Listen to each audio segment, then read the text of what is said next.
Retro ஆன்மீகம் நேயர்களுக்கு வணக்கம். நான் உங்கள் பிருந்தா சங்கர். இன்று நம்மோடு சிறப்பு விருந்தினராக இணைந்திருப்பது ஜோதிடர் மற்றும் life coach Jaya Ravi madam அவர்கள். வணக்கம் மேம். வணக்கம்மா. எப்படி இருக்கீங்க? சூப்பராக இருக்கேன்மா. நீங்கள் எப்படி? நல்லா இருக்கேன் மேம். குரு பகவான் வந்தாலே மக்கள் ரொம்பவே ஒரு சந்தோஷ நிலை அடைவாங்க. ஏன்னா சனி பயிற்சினால பல விஷயங்களை அவர்கள் ஃபேஸ் பண்ணக்கூடிய ஒரு நிலை இருக்கும். இப்போ இந்த குரு பகவான் அனைத்து மக்களுக்கும் எந்த மாதிரியான நல்ல விஷயங்களை முதல்ல செய்ய இருக்கிறார்? ரொம்ப நல்ல கேள்வி. அதாவது குரு பயிற்சியில் இது சிறப்பான குரு பயிற்சி. ஏன்னா உச்ச குரு அப்படிங்கிறது 12 வருஷத்துக்கு ஒரு தடவை வரக்கூடிய விஷயம். இது ரொம்ப அற்புதமான பயிற்சி. ஏன்னா தன்னுடைய அந்த உச்ச வீட்டில் குரு அமரும் பொழுது அவருக்கு ஒரு தனி பவர் அந்த இடத்துல கிடச்சிடுது. இப்போ குரு பகவான் அப்படின்னாலே நம்ம எல்லாத்துக்குமே அவர் தான். நம்மளோட ஜாதக கட்டத்தில் பார்த்திங்கன்னா கிட்டத்தட்ட 9 வீடுகளுக்கு அவருடைய ஆளுமை அப்படிங்கிறது இருக்குது. நம்மளுக்கு பணம் வேணுமா, குரு பகவான் தான். குழந்தை வேணுமா, குரு பகவான் தான். கல்யாணம் ஆகணுமா, குரு பகவான் தான். நமக்கு ஏதாவது அதிர்ஷ்டம் வேணுமா, பாக்கியம் வேணுமா, அதுக்கும் குரு பகவான் தான். நம்மளுக்கு ஏதாவது ஆசைப்பட்ட விஷயங்கள்லாம் நிறைவேறணுமா, லாபம் வேணுமா, அதுக்கும் குரு பகவான் தான். ஸோ இந்த 5 பாவங்களையும் அவர் கையில் எடுத்துக்கிறாரு. மேலும் அவர் பார்க்கக்கூடிய பாவங்கள்ங்கிறது 3 பாவம், அப்போ 8. அவர் உட்கார்ந்துருக்கிற பாவம் 9. அப்போ மொத்தம் 12 கட்டத்தில் 9 கட்டத்துக்கு அவருடைய ஆளுமை தான் இருக்குது. ஸோ அவருடைய தயவு இல்லாமல் எதுவுமே பண்ண முடியாது. அவர் முழு சுபர் தான். ஜோதிடத்தில் அவருக்கு ஒரு தனி அந்தஸ்து. அவர் யாருன்னா தேவகுரு. குருங்கிறது நம்ம எல்லாரும் தட்சிணாமூர்த்தி அப்படிலாம் சொல்கிறோம். ஆனால் தட்சிணாமூர்த்தி கிடையாது. குரு அப்படின்னாலே ப்ரஹஸ்பதி தான். ஸோ அந்த ப்ரஹஸ்பதி அப்படின்னு சொல்லக்கூடிய அந்த தேவகுரு நமக்கெல்லாம் நல்லதை பண்ண தான் வராரு. ஏன்னா நம்ம ராசி மண்டலத்திலே பார்த்திங்கன்னா, அதாவது மற்ற கிரகங்களை, சூரியன் சந்திரன் இந்த 2 கிரகங்களையும் நம்ம கண்ணால் பார்க்க முடியும் எல்லாருமே. குரு பகவானையும் இரவு நேரங்களில் அவரையும் நம்ம பார்க்க முடியும். இந்த பூமிக்கு அருகாமையில் அவர் வரும்பொழுது நிச்சயமாக ஒரு நல்ல அந்த புவியீர்ப்பு சக்தி இதெல்லாம் சொல்கிறாங்க இல்லையா, அதுதான் இங்கே வேலை பண்ணுது. ஸோ நம்ம பூமியில் வாழக்கூடிய அத்தனை ஜீவராசிகளுக்கும் அவருடைய கடாட்சம் அப்படிங்கிறது கண்டிப்பாக இருக்குது. ஆனாலும் அந்த குரு பகவான் எல்லோருக்கும் நல்லது செய்வாரா அப்படின்னால அங்கே ஒரு கேள்விக்குறி. ஏன்னா எல்லா லக்னங்களுக்கும் அவர் நல்லது செய்வதில்லை. அவர் முழு சுபராக இருந்தாலும் சில லக்னங்களுக்கு அவர் கொஞ்சம் கெட்ட விஷயங்களை பண்ண தான் பண்ணுவார். இருந்தாலும் இந்த குரு பயிற்சி அப்படிங்கிறது ஒரு சிறப்பான குரு பயிற்சி. கண்டிப்பாக மேம். ஒவ்வொரு ராசிக்கும் எப்படி இருக்குது அப்படின்னு ராசி ரீதியாக பார்த்துடலாம். விருச்சிக ராசிக்காரர்களுக்கு, அதாவது குரு பகவான் ஜூன் 2 குரு பயிற்சியாக இருக்கிறது. இந்த காலகட்டங்களில் விருச்சிக ராசிக்கு எந்த மாதிரியான நல்ல விஷயங்கள்லாம் குரு பகவான் தர இருக்கிறார்? இவங்களுக்கும் ரொம்ப அற்புதமான குரு பயிற்சி. அதாவது விருச்சிகம் ராசி லக்னம் 2 பேருக்குமே சொல்லலாம். குரு பகவான் தன பஞ்சமாதிபதி, 2, 5 குடையவர். அவர் போய் 9ஆம் பாவம் என்ற பாக்யஸ்தானத்தில் உச்சமடைய போகிறார். இது சொல்லும் போதே அப்படியே காதில் தேன் பாயிற மாதிரி இருக்குது. அவ்வளோ ஒரு சிறப்பான அமைப்பு. ஏன்னா அந்த 2ஆம் தனஸ்தானாதிபதி போய் 9ஆம் பாவத்தில் பாக்யஸ்தானத்தில் போய் சேரும்போது இவங்களுக்கு பணம் அப்படிங்கிறது ஒரு பெரிய சேமிப்பெல்லாம் பண்ணக்கூடிய காலமாக இருக்கும். சேமிப்பு, ரிசர்வ், அது மாதிரி ஒரு பெரிய சேவிங்ஸ் அது மாதிரி பண்ணுவாங்க. இன்வெஸ்ட்மெண்ட்ஸ் பண்ணுறது, எங்கேயாவது டெபாசிட்ஸ் பண்ணுறது, அது மாதிரியான சேமிப்பு பண்ணக்கூடிய ஒரு காலம் தான் இது. 5ஆம் அதிபதி போய் 9ல் உட்காரும்போது இது அதை விட சிறப்பு. இது பலகால் ராசி வேறு. அப்போது என்ன, பல மடங்காக இது பலனை கொடுக்கும். அப்போது இவங்களுக்கு ஆன்மீகத்துறையில் ஒரு உயர்நிலை அடையணும்னா அது மாதிரி விஷயங்கள்லையும் இவங்க நல்லா முன்னுக்கு வரலாம்.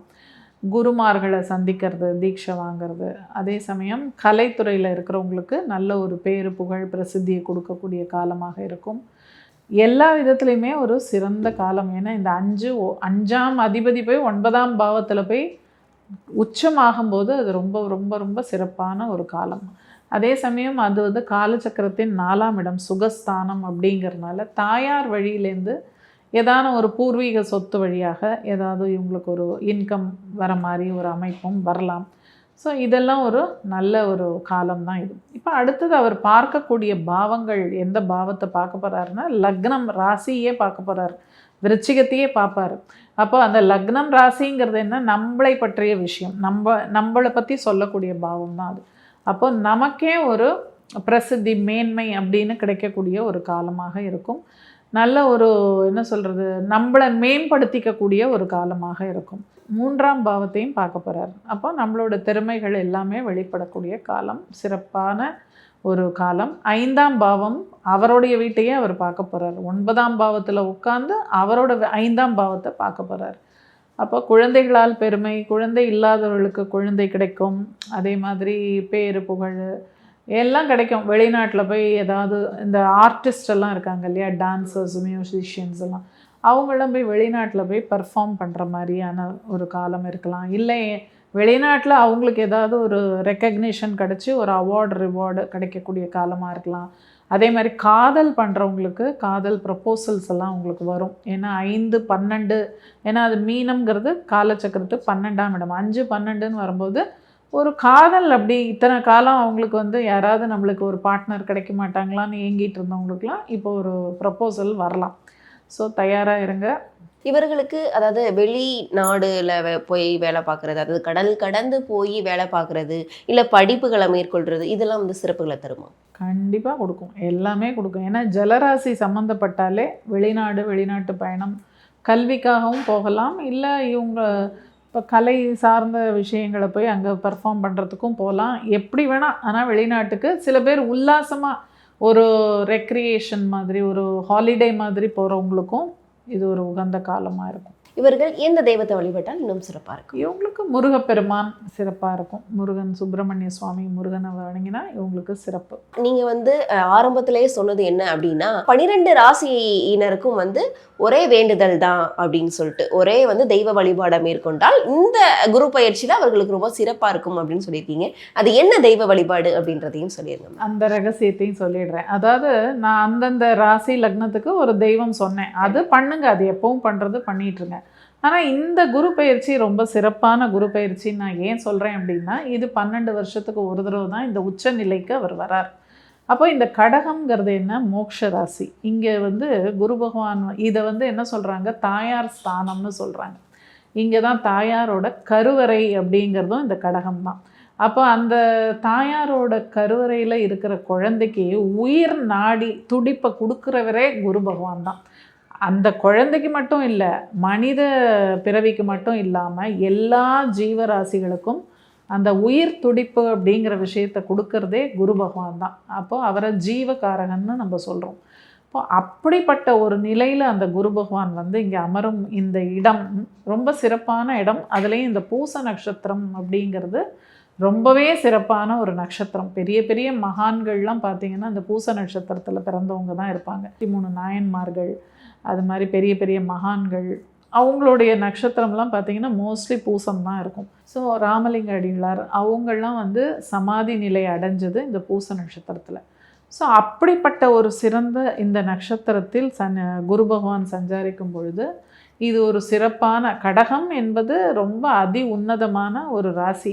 இது வந்து எப்படி சொல்கிறாங்கன்னா, இந்த பூமியை வந்து தாங்கி பிடிக்கிறதே இந்த கடக ரேகையும் மகர ரேகையும் தான் சொல்லுவாங்க. இந்த 2 ரேகை ரொம்ப முக்கியமான இடங்கள். பொதுவாக இந்த உலக அளவில் பார்க்கும்போது குரு பகவான் வந்து இந்த தடவை வரும்போது நல்ல சில மாற்றங்களை ஏற்படுத்துவார். புதிதாக, அதாவது சட்டத்துறையிலும் சரி, இந்த அரசாங்க நிர்வாகத்திலும் சரி.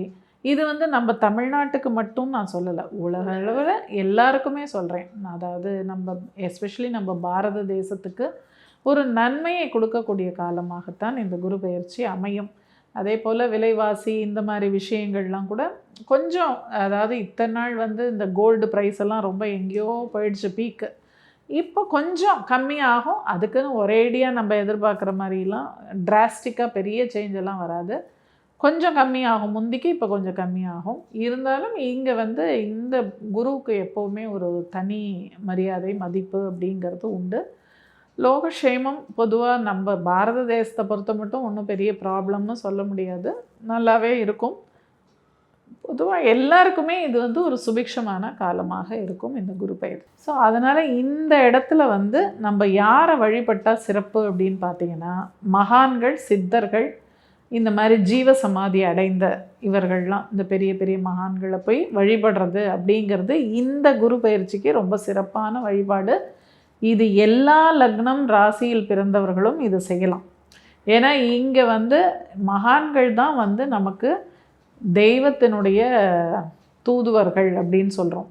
அவங்க மனசு வச்சா தெய்வத்துக்கிட்டே போய் ரெக்கமெண்ட் பண்ணலாம், இவங்களுக்கு வந்து நல்லது பண்ணுங்க, இவங்க ரொம்ப நல்லவங்க அப்படின்னு அவங்க சொன்னால் தெய்வம் இறங்கி வந்து கேட்கும். ஸோ அதனால தான் இந்த குரு பயிற்சிக்கு ஸ்பெஷலாக எல்லாருமே மகான்கள் வழிபாடு, சித்தர்கள் வழிபாடு பண்ணுங்க. உங்களுக்கு ரொம்ப நல்ல ஒரு யோகத்தை வந்து அள்ளி கொடுப்பாங்க இந்த மகான்கள் அப்படின்னு சொல்லி எல்லா லக்னம் ராசியில் பிறந்தவர்களும் இந்த குரு பயிற்சியினால் உன்னதமான பலனை பெற்று சந்தோஷமாக இந்த வருடத்தை கழிக்க வேண்டும் என்பது என்னுடைய பிரார்த்தனை. கண்டிப்பாக நீங்கள் சொன்ன மாதிரி எல்லாருக்குமே ரொம்ப நல்லா இருக்கும் அப்படின்னு நம்புவோம். மக்களும் வந்து சிறப்பாக இருப்பாங்க. கண்டிப்பாக இதே மாதிரி வேறொரு பதிவில் உங்களை சந்திக்கலாம். நன்றி, வணக்கம். நன்றி.